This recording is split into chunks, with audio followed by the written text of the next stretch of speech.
กล้วยเนาะนี่หักไม้ใหญ่เอาโยนเขานี่แหละพวกนี้มันตายก็จังมาจุดทำสาดเก็บเศษหักไม้นี่แหละเนาะโดยเอาหมกจกมาคอยซับแปลงเอา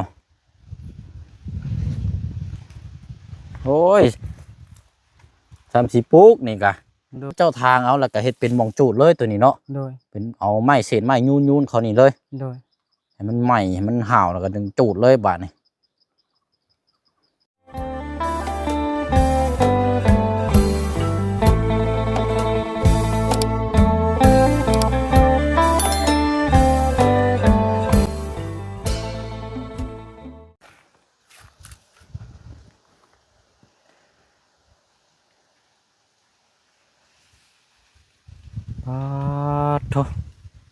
เรียบร้อยบาทนี้พี่น้อยเนาะเดี๋ยวได้บาทนี้งามอยู่บ่หรือว่าบ่งามมันจะเป็นแต่ปลูกเขาอยู่บ่หรือว่าบ่เป็นแต่ปลูกพี่น้องเนาะเดี๋ยวเบิ่งตัวจริงน้ำกันบาทนี้ผ่านไปเวลาหลายชั่วโมงเติบเนาะมาแต่เช้าตัวนี้กะสิเข้า3 โมงแรง3 โมงน้อยๆแล้วพี่น้อยเนาะก็ถือว่าใช้เวลานี่ก็เอาเรื่องอยู่แต่ว่าดินนี่แข็งได้พี่น้อยดินนี่ยอมรับอยู่โอ้เนาะเอาก็ถือว่านี่แหละพี่น้อยในงบในราคา5 ล้านกีบกว้างหรือแคบหรือห้อมก็ให้พี่ให้น้องเบิ่งน้ำกันเนาะสำหรับทางดินของทางอาเจืองเนาะอีกทางเทิงพุ่นก็เอาไว้ก่อนพี่น้อยมีเงินมีอย่างแล้วจังให้น้องเพิ่นปรับเอาเองอันนี้เอาตามนี้ก่อนเนาะเพราะว่างบกะนี่แหละพี่น้อยเนาะเพราะว่าน้ำมันมันกะแพงช่วงนี้กะโอ้เอาอะไรเนาะมากับทางอาเจืองเพราะว่าแล้วก็เขาเจ้ากับเมื่อแล้วพี่น้องพี่เช่นกับกลับเข้ามาเพราะว่าหากลับมาแต่บ้านกระดับที่นี่แล้วก็เข้ามาติดตามเบิ่งเวียกงานบัดนี้เนาะก็ถือว่าน่าจะ100%แล้วบัดนี้พี่น้องเนาะกราบทักทายสบายดีและสวัสดีพ่อแม่พี่น้องเบิดสุขุสุคนในพี่น้องเด้อเนาะพบเจอกันอีกคือเก่าคือเดิมเนาะถือว่ามาต่อกันคลิปที่2ถือว่าเวียกงานตัวนี้เฮาก็ติดตามสำเร็จแล้ววันนี้พี่น้องเนาะเดี๋ยวเฮาย่างเลาะเบิ่งน้ำกันเนาะรอบแล้วก็ถามเบิ่งทางอาเจืองน้ำเพราะว่าน้องเพิ่นเป็นคนคุมงานพี่น้องเอ้ยเป็นจังใดก็เดี๋ยวพูดคุยน้ำกันเนาะ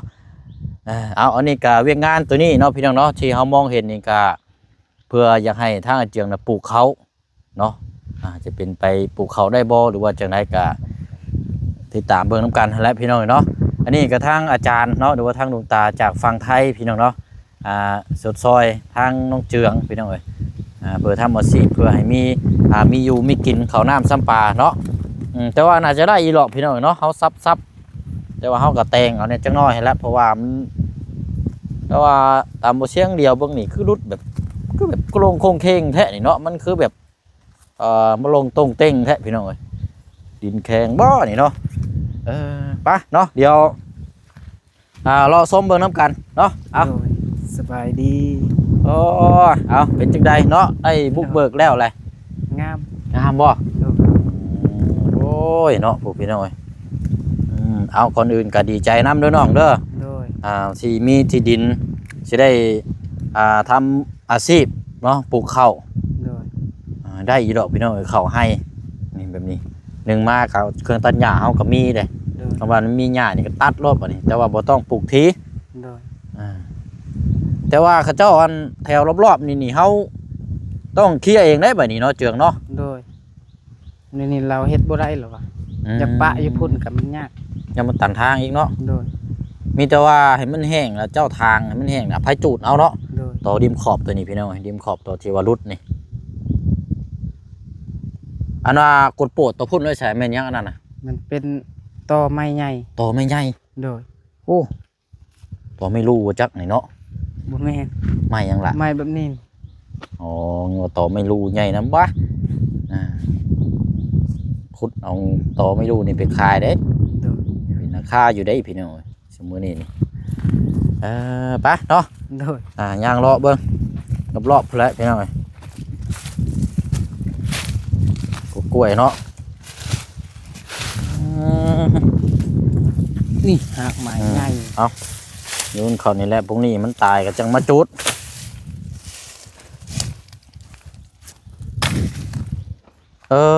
เนาะสินี่คือไทยคือแบบ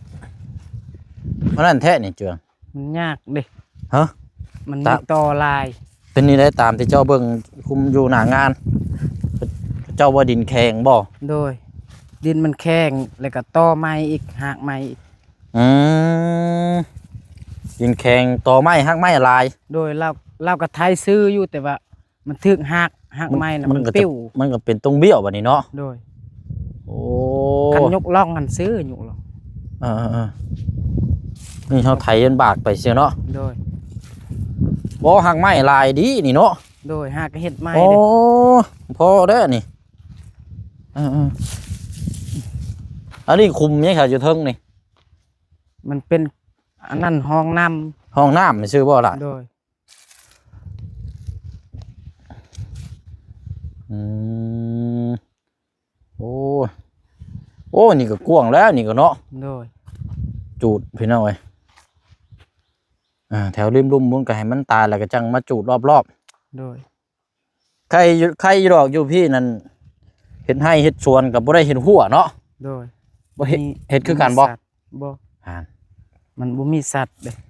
เออ กันสัตว์มากินแล้วก็เฮ็ด นั่นคืออยู่บ้านนี่บ่ได้เห็นให้นี่ก็เจ้าเห็นหัวได้งัวหลายครับ โดย ก็เจ้าเลี้ยงงัวไปเลี้ยงอยู่โคกอยู่ป่านั่นโอ้ยเอาเดี๋ยวอันนี้แล้วเห็นเนื้อที่น้ำกันละบัดนี้ปลูกข้าวเนาะ โดย ปลูกข้าวแล้วก็เอาหมักแตงจริง ยัน แตงให้นะ บ่งามแตง จังหวะลองเบิ่ง โดย ว่าให้มันธรรมชาติเด้ จะปลูกข้าวแล้วก็ปลูกมันต่าง ลองเบิ่งปลูกเบิดนั่นแหละไหนมานั่นกัน จังได้ทินแล้วก็ยกล่องปีหน้า มันบ่มีสิเอาอยู่ใช้ฉบับนี้ หาเก็บแบบมันตาย แต่ว่าก็พอได้อยู่เนาะ โดยได้อยู่ปลูกต่าง เออโอ้ปะย่างขึ้นไปพูดอีกก่อนรอเบิ่งพุ่นละเบิ่งพุ่นละโอ้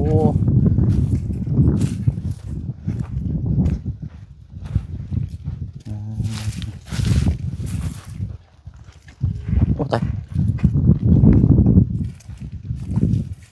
โอ้ยคักอยู่ซะเนาะ โดย เลาะมาทางนี้ก็ธรรมดาซะพี่น้องเอ้ยอย่าว่าสิบ่ได้บ่ได้ไถเลยนะคักแล้วนี่ก็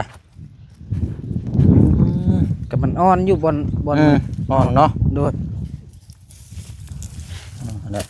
แล้วเจ้าก็มาเคลียร์มาหาเก็บบัดนี้ โดยเก็บตอไม้ เก็บต่อไม้เก็บกองแล้วก็จูดมันจะงามโอ้เนาะเอาเนี่ยมันนี่ยุ่งเข้ามองนี่กองตัวนี้หน้าเจ้านี่ฮะเหี่ยวแล้วก็จูด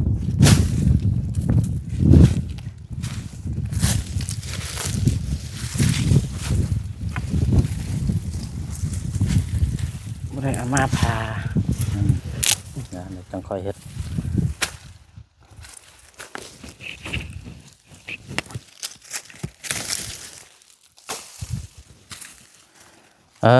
โอ้คักแล้วนี่เนาะ โดย งามพี่น้องเอ้ยบาดเฮาจูดพุ่นมันจังปิดไตเบิ่ง โดย อันนี้รุ่นใหม่เด้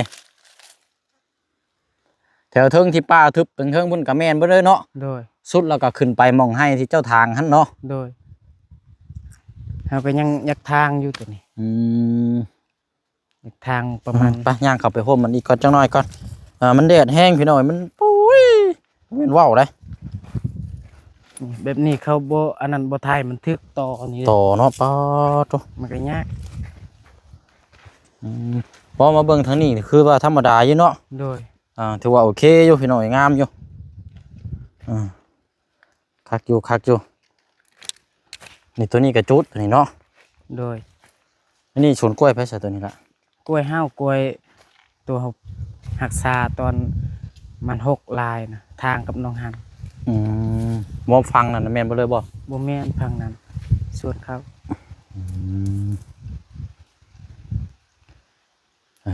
นี่จูดตัวนี้ไปแล้วก็เป็นว่าอันน่ะเฮาทำความสะอาดเก็บเศษหักไม้นี่แหละเนาะ โดย เอาหมึกจกมาคอยซับแปลงเอาโอ้ยทำสีปลูกนี่กะ โดย ปลูกข้าวก้อนปีนี้เนาะ โดย ปีนี้ปลูกข้าวก้อนปีหน้านี่เอารถมันลำมันมานี่เด้อ โดย น้ำไผ่ก็ได้ขอไว้เลย โดย จองไว้ลำมันนี่เพราะว่าปีหน้านี่ไทยนี่ชักล่องนี่ไล่อีดอกเนาะ โดย ง่ายอีดอกเอาแถวเดียวรถ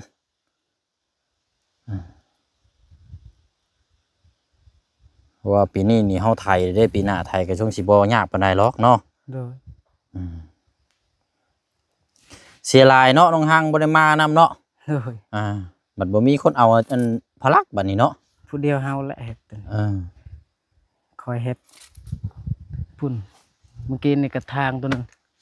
โอ้ตัวลุ่มมันบ่ โดย ว่าอยู่คือเป็นว่าโอ้เจ้าทางตัวนั้นอีกนี่เนาะ โดยทางฮอดพุ่น คันสิเว้านี่ป้าตัวนี้เจ้าสิเอาให้เกลี้ยงไปเลยนี่เนาะ โดย ป้าตัว ตัวนี้ก็ยังอยากทางอยู่ตัวนี้ ตัวเทิงนี่บ่ โดย ห่วยไหวบ่ล่ะเก็บแห้งไว้ได้ คอยทางอยู่ให้มันซื่อหมดเลย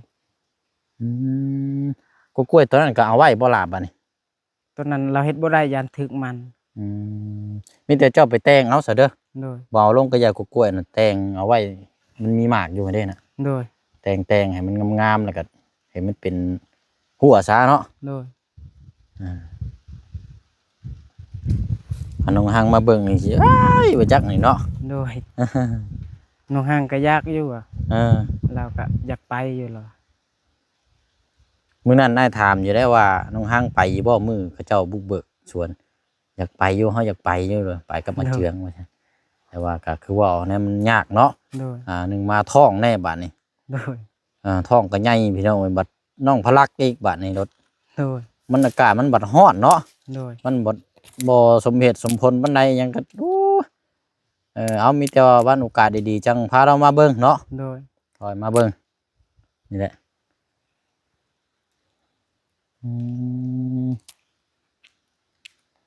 ครั้งแรกวันนี้เก็บจูดขี้เหยอะจูดแล้วก็คันว่าปลูกหมักหมักแตงหมักมูให้ใช่นี่บ่งามบ่ล่ะ จักเราบ่เคยปลูกดินเราจะปลูกข้าวแล้วก็ปลูกมันปลูกตาล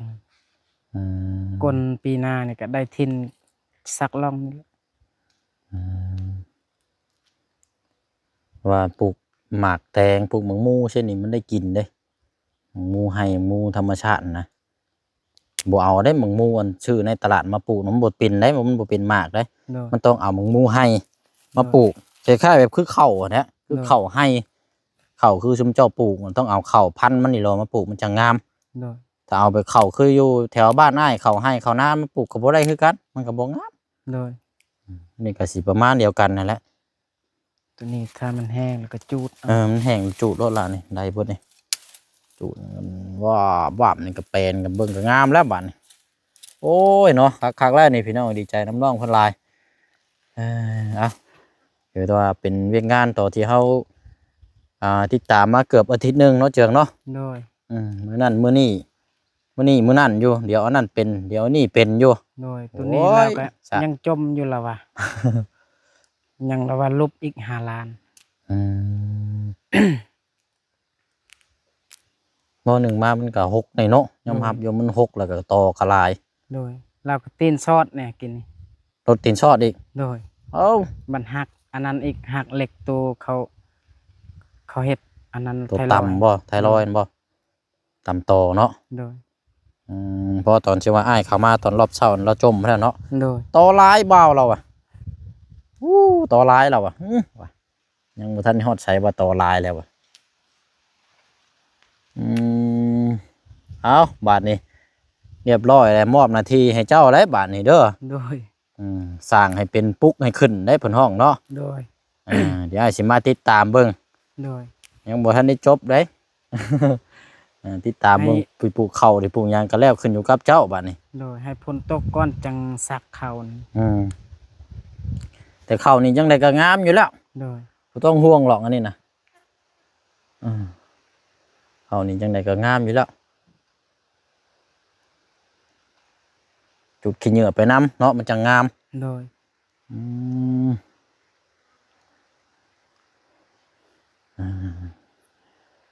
อันมากินนี่พลักนอนบ่ โดยนอน เออโอ้เนาะคักแล้ววันนี้พี่น้องเอ้ยอืมเอาสนอมีแต่ว่าเฮาได้มาเบิ่งมาชมน้ำกันนี่แหละพี่น้องประมาณนี้แหละบัดนี้เนาะขึ้นมารอบหน้าเพิ่นแล้วจังสิเข้ามาเยี่ยมยามอีกเทื่อนึงเดี๋ยวให้ทางอาเจืองบรบัตปีนปูเอาก่อนบัดนี้เนาะ โดย ให้ทางอาเจืองฉีดยาเข็มยาอันบำรุงก่อนจักหน่อย โดย จังมาเบิ่งความฟื้นฟูอันนี้ก็ถือว่าโอเคแล้วนี่ก็งามพี่น้องเอ้ยไปย่างลงไปพูดก้อนบัดนี้เฮาแล้วก็ไปเบิ่งอันจะว่าบ่ต่อบ่ โดย ไปเบิ่งทางก่อนก็ได้ทางกระเจ้าน่ะเมื่อเฮือนพุ่นแล้วเนาะ โดย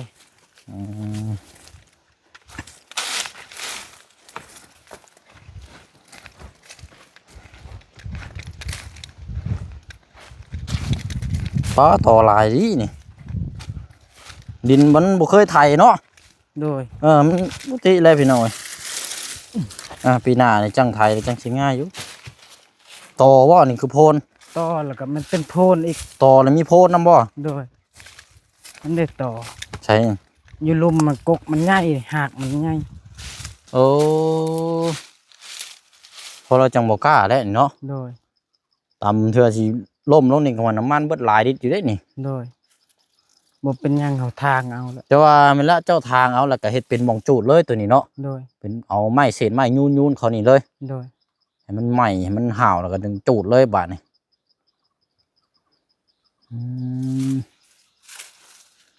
โอเคแล้วบาดนี้เนาะเอานี่แหละพี่น้องนี่ก็อีกมุมหนึงนี่พวกบ่กวางเฮ็ดนี่ก็ตาลอยไปเลยเติบอยู่ดอกชักเขา โดยปีหน้าได้ประมาณ30 สอบ20 สอบ งามอีกได้เจืองเอ้ยบิวสินะ โดย ไปแต่เจ้าซักเข่าหาเข่าพันธุ์ดีๆมาปลูก โดย งามได้อีดอกเขาโอ้ยดีพี่น้องเนาะงามไปเดี๋ยวเจ้าไปเอารถอาชิมาถ่ายอยู่ฟังนี่เด้อ โดย เดี๋ยวเมื่อพุ่นแล้วพี่น้องเมื่อต่อกันเดี๋ยวสิมอบเงิน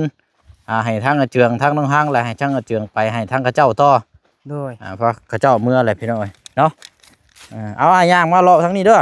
โดย คือว่าสีลมๆในบัดนี้แค่นี้เนาะอันนี้มันจากนูนพี่น้องเนาะโอ้ทุกเอาและเนาะนำหมักจกเอายังหมักจอกมาค่อยปรับปรุงแต่งเอาอันนี้ก็ให้น้องเพิ่นจูดพี่น้องอันนี้มันตายก่อนแต่ในกองนี่น้องเพิ่นสิบุกเบิกใหม่ไปเลยเอาหมักจกมายังมาค่อยเฮ็ดเอา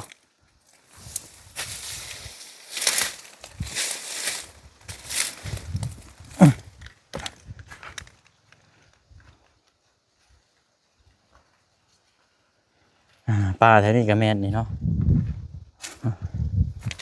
น้องเพิ่นทางกล้วย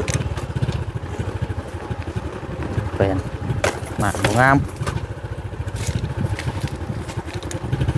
นะอะไรพี่น้องเนาะพี่น้อง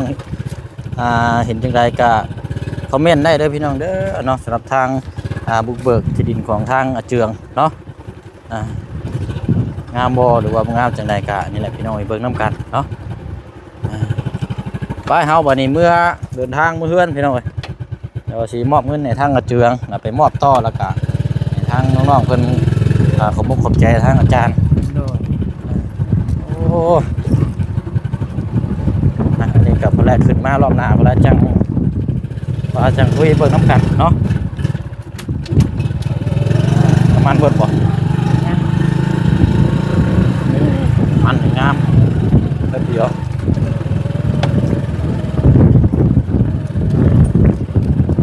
แล้วพี่น้องเดี๋ยวมาต่อกันอยู่เพื่อนเนาะ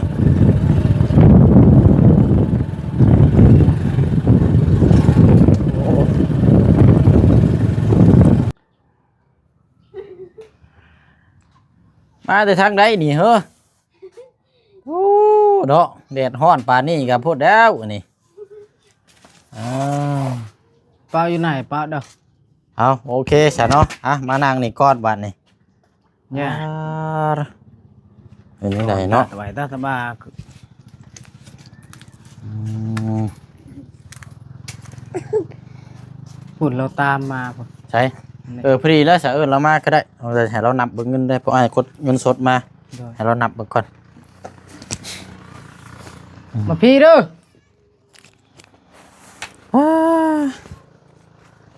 พี่น้องเอ้ยเป็นเงินจำนวน5 ล้านกีบเนาะตามที่เฮาพูดคุยกันไว้หน้างานเวียกงานก็ตามที่เห็นน้ำกันนั่นแหละให้เราย่างมาพี่โลดแล้วจังเอาเงินให้เรานับ โดย อืม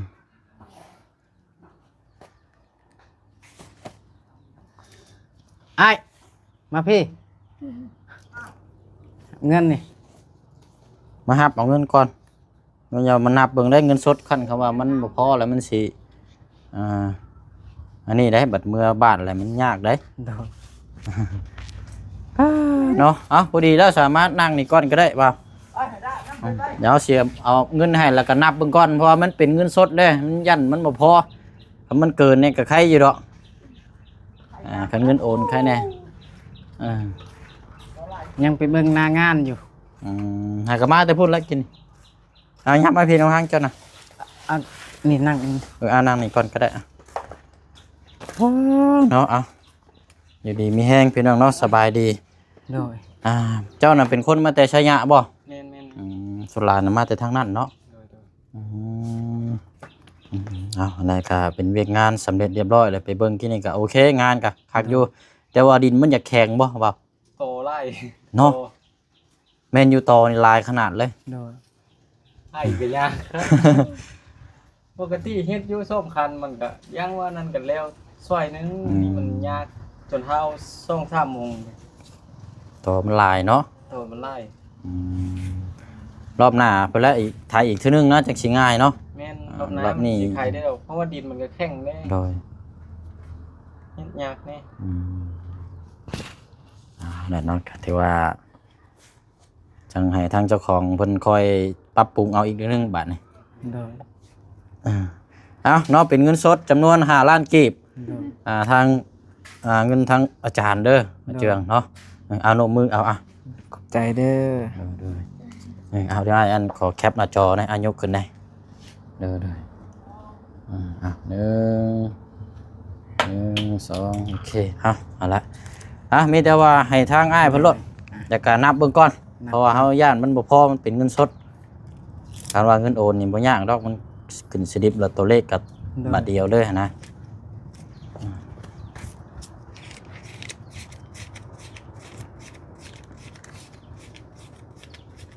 มักเบิ่งกันมัน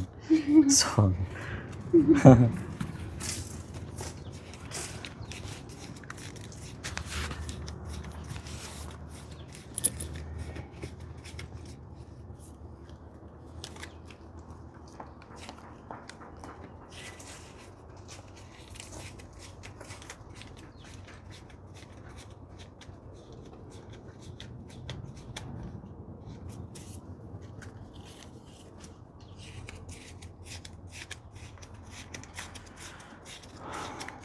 ล้านกีบก็ประมาณ 8,000พี่น้อง 8,000 ปลายบาทเนาะ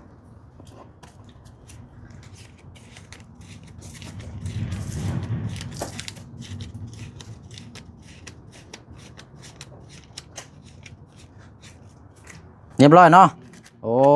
โอเคบาทนี้เนาะโดยเอาขอบใจละลายเนาะ ใจเด้อ โดยแล้วเนาะรอบหน้ารอบหน้าจะมีเดี๋ยวติดต่อหาอีกเทื่อนึง โดย ไปเอาบาทนี้ทางง่ายเพิ่นก็รับเงินและก็นี่แหละพี่น้อยมาต่อขันทางพี่เฮาบาทนี้เสียลายเนาะน้องห้างบ่ได้ไปเห็นเนาะ โดย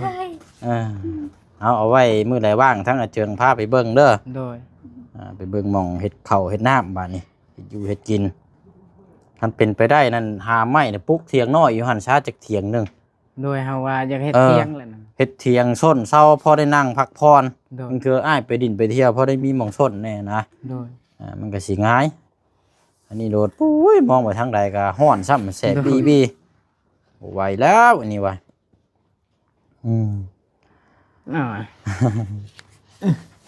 อ่า สบายดีเนาะได้วันเวลาได้บัดนี้มีแต่ว่าและพากันนบมือแล้วก็ โดย ฝากขอมกขอบใจทางลุงตาเด้อ โดย ทางอาจารย์เนาะ โดย เอาเนาะ ขอบใจทางอาจารย์หลายๆเด้อที่มาให้สดซอยสำหรับส่วนมันหรือว่า